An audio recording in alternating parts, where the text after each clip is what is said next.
Un mois s'est écoulé depuis le dernier chapitre, et on peut dire que cette pause, qui lui a permis entre autres d'organiser la dernière partie de son histoire, n'aura pas été vaine, puisque le manga vient de prendre une toute autre direction. Ce n'est plus un groupe de pirates ou de révolutionnaires qui commence à créer des problèmes au gouvernement, mais bien une partie du monde qui se met à suivre la voie tracée par la révolution menée par Dragon et Sabo. Après un arc de Wano et une guerre d'Onigashima qui nous ont complètement écartés du reste du monde, on est aujourd'hui totalement reconnecté avec celui-ci, et on apprend petit à petit ce qu'il s'est passé durant l'absence des Mugiwara. On commence enfin à comprendre ce qu'il s'est passé pendant la rêverie, et la dernière ligne droite vers le One Piece se dessine de plus en plus. Mais en attendant, Luffy et son équipage n'ont pas encore quitté les terres de Wano, et ils ont de nouveaux rivaux qui semblent prêts à tout pour s'emparer du trésor de Roger. D'ailleurs, ils ne vont peut-être pas pouvoir partir directement en direction de Laugh-Tale, puisque des amis à eux semblent avoir pas mal de problèmes, notamment Vivi et la famille Nefertari, puisque si Luffy apprend qu'elle a disparu, la membre des Mugiwara pourrait devenir une priorité en devenant son nouvel objectif.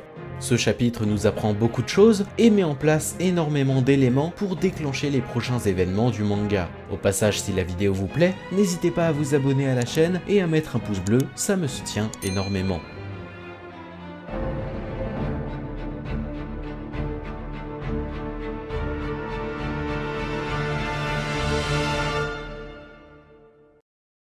Le chapitre s'ouvre directement après les événements du précédent où l'on retrouve l'amiral Ryokugyu à l'entrée de la capitale des fleurs, prêt à tout pour capturer Luffy et le ramener au gouvernement mondial. Un plan qui nous a tous beaucoup surpris, puisqu'avec le monde qui entourait le capitaine des Mugiwara, c'était de toute évidence une mission suicide. Mais personnellement, ça me laissait aussi penser qu'il avait un plan bien défini derrière la tête, et que même avec tous les risques que cela encourait, il était en mesure d'y arriver. Mais pour le moment, la question ne se pose plus, puisqu'une partie des fourreaux rouges l'ont retrouvé et sont prêts à l'affronter pour ne pas qu'il gâche la fête qui est en train d'avoir lieu à quelques pas d'ici. On apprend que Ryokugyu possède bel et bien un fruit du démon, et qu'il s'agit du Mori Mori no Mi, le Logia de la forêt. L'amiral est donc bel et bien un homme forêt, et semble pouvoir interagir comme il le souhaite avec les éléments autour de lui, faisant de lui un véritable dieu de la nature. Son fruit du démon est certainement la raison pour laquelle il n'a pas besoin de manger, et n'a d'ailleurs pas mangé depuis 3 ans, qui est possiblement le moment où il a obtenu son pouvoir.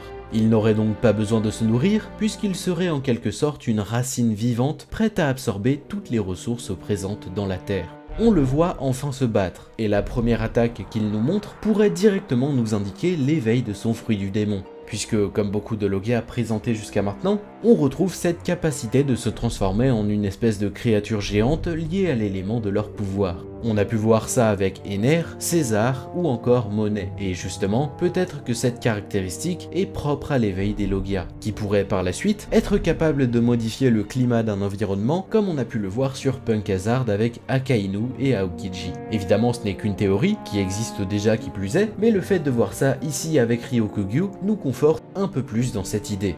Cette scène nous confirme aussi que l'amiral n'est pas un traître du gouvernement ou qu'il ne joue pas un double jeu comme on pouvait l'imaginer au vu du peu de sérieux avec lequel il écoutait les ordres de ses supérieurs, puisqu'il soutient fortement la justice absolue portée par Sakazuki. En effet, pour lui, tout ce qui n'est pas affilié au gouvernement et au dragon céleste n'a tout simplement pas le droit à la parole. Tout ce qui ne va pas dans le sens du gouvernement est considéré comme inférieur. Et c'est de cette façon qu'il pense pouvoir trouver la paix. Elle est instaurée à partir de cette discrimination.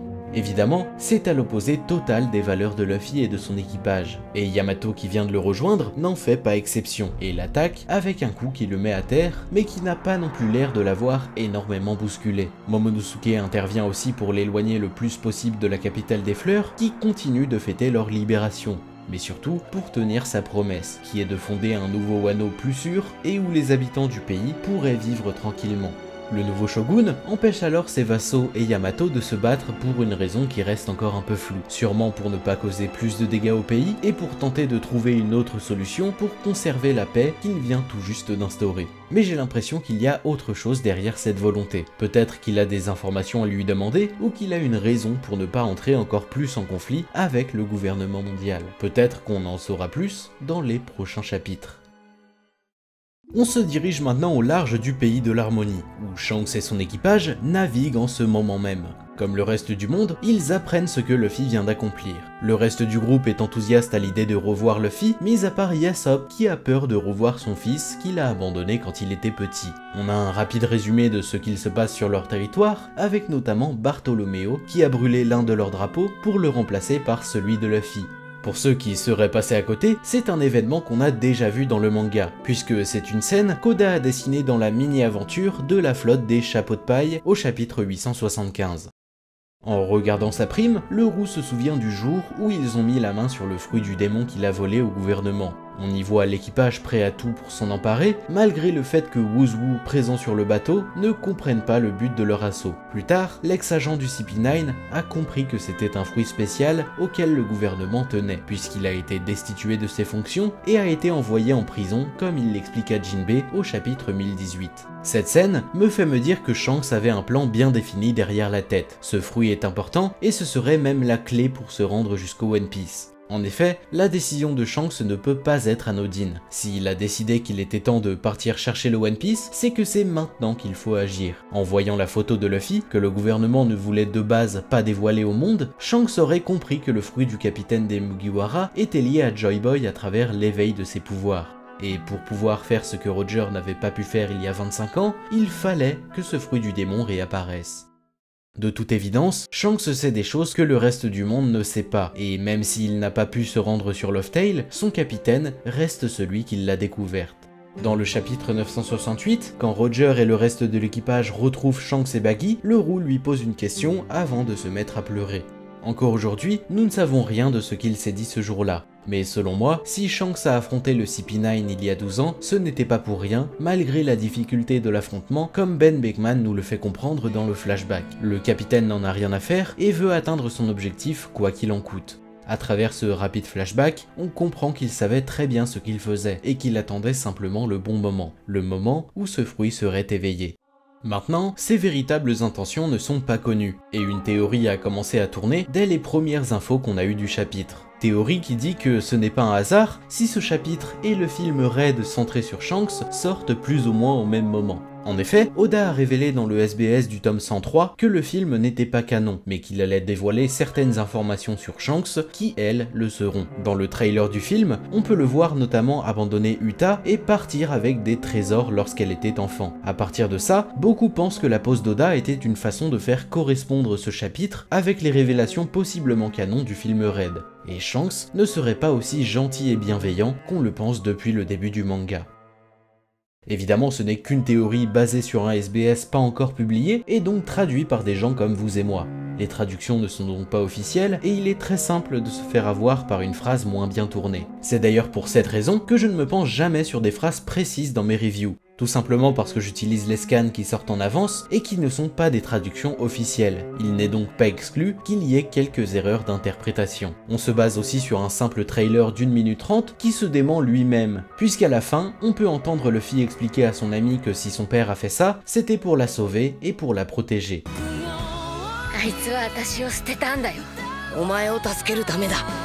La théorie est vraiment intéressante et je trouverais ça vraiment bien trouvé de la part d'Oda et des gens qui travaillent sur tout ça de synchroniser les sorties pour lier les informations entre elles. Mais encore une fois, les infos qu'on a pour l'instant ne sont pas assez solides pour en conclure quoi que ce soit. Pour l'instant, nous ne savons rien des réelles intentions de Shanks, qu'elles soient bonnes ou mauvaises. Dans tous les cas, la rencontre entre Luffy et Shanks n'est pas prévue pour tout de suite, puisqu'il semble bien décidé à devancer tout le monde et s'emparer du One Piece. Ce qui peut d'ailleurs nous faire penser qu'il possède avec lui un moyen de déchiffrer les road poneglyphes, soit en ayant quelqu'un qui l'accompagne, comme un membre de la tribu aux trois yeux par exemple, soit en ayant gardé avec lui les notes laissées par Roger. Nous avons enfin des nouvelles de Sabo et de l'article qui a fait s'effondrer ses proches. Rappelez-vous au chapitre 956, les journaux ont traversé le monde dévoilant l'abolition des Shichibukai et les différents événements de la rêverie. Mais parmi eux, un article en particulier parlait de Sabo. Mis à part la réaction de ses proches, nous ne savions rien de plus. Mais aujourd'hui, dans ce chapitre 1054, nous savons enfin de quoi il s'agissait. En effet, les nouvelles racontent que Sabo aurait assassiné Cobra, le père de Vivi et roi du royaume d'Alabasta.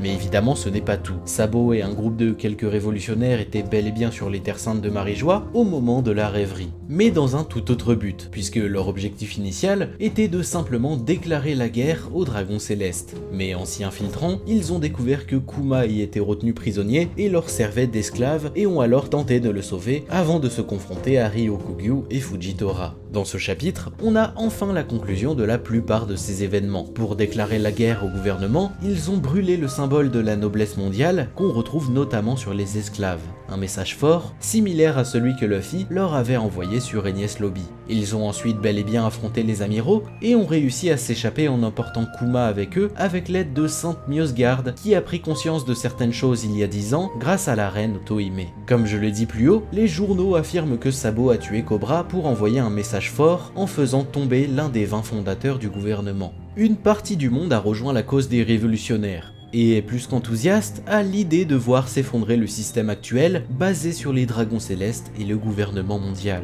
Pour autant, je pense que Sabo n'a pas tué Cobra et n'a pas non plus de lien avec la disparition de Vivi. En effet, un tel acte n'aurait aucun sens pour les révolutionnaires, même si c'était pour envoyer un message fort aux 20 fondateurs du gouvernement. La famille Nefertari est aujourd'hui considérée comme des traîtres par les nobles mondiaux, puisqu'ils n'ont pas voulu devenir des dragons célestes il y a 800 ans. Cette famille n'a sans doute que peu d'importance pour les habitants de la Terre Sainte. De plus, une famille fondatrice du gouvernement dans les rangs des révolutionnaires serait sans doute bien plus impactant que son assassinat. Et c'est comme ça que je perçois la réaction de Dragon et de son groupe. Ils ne comprennent pas pourquoi Sabo aurait fait ça. Mais avant de tirer des conclusions hâtives, il faut commencer par vérifier les faits qui sont énoncés par les journaux. Parce qu'évidemment, ce n'est pas la première fois que la presse est manipulée à leur guise. Je pense que c'est le gouvernement mondial lui-même qui s'est débarrassé de Cobra et de Vivi avant de remettre la faute sur Sabo. Dans le chapitre 1053, Morgan, qui s'occupe des journaux, nous laissait penser que les autres informations qu'il avait publiées jusqu'à maintenant étaient revérifiées et modifiées par le gouvernement. Et à partir de la fin de la guerre de Nigashima, il a décidé de totalement couper la communication avec eux et faire comme bon lui semble. Au chapitre 908, les 5 doyens s'inquiétaient des agissements de Cobra qui pourraient en savoir un peu trop sur le gouvernement, et ils avaient peur qu'ils n'en disent trop. Et enfin, toujours dans le même chapitre, on découvre le personnage de Im qui s'avance vers le trône vacant en regardant une photo de Vivi. Les 5 étoiles s'agenouillent devant le personnage et lui parlent d'une lumière qu'il faut éteindre. Mis à part ces sujets, personne n'est au courant de l'existence de Im. Et selon moi, c'est lui qui aurait commandé le meurtre de Cobra. Comme personne au gouvernement n'aurait été mis au courant de cet ordre, Kurohuma et son équipe auraient lancé une enquête pour trouver le coupable et évidemment la solution la plus probable aurait été celle de Sabo. En apprenant tout ça, Luffy et son équipage pourraient y porter beaucoup d'intérêt. Je suis persuadé que Luffy sait que Sabo n'aurait jamais fait ça, et tenter de retrouver Vivi, qui est officiellement considérée comme une Mugiwara, pourrait être la prochaine quête de Luffy. Une raison qui serait suffisante pour déclencher une guerre avec les véritables coupables.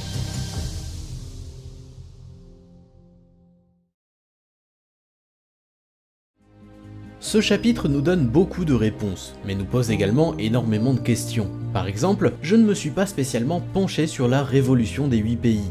Je n'ai pas non plus parlé des drapeaux qui sont arborés dans cette ville, qui représentent tous quelque chose qu'on connaît déjà. On voit notamment le Jolly Roger de Sabo, le symbole du gouvernement avec une flèche qui le transperce, qui est très clairement le signe de la rébellion. On voit aussi 2 épées croisées, qui peuvent nous faire penser au symbole du clan Shimotsuki. On voit une étoile et aussi un logo qui pourrait faire référence à celui de la marine, mais qui a été retourné. Bref, je ne me suis pas trop attardé là-dessus, tout simplement parce que je n'avais pas grand chose à dire. Mais en creusant un peu plus, je suis certain qu'il est possible d'en tirer quelque chose.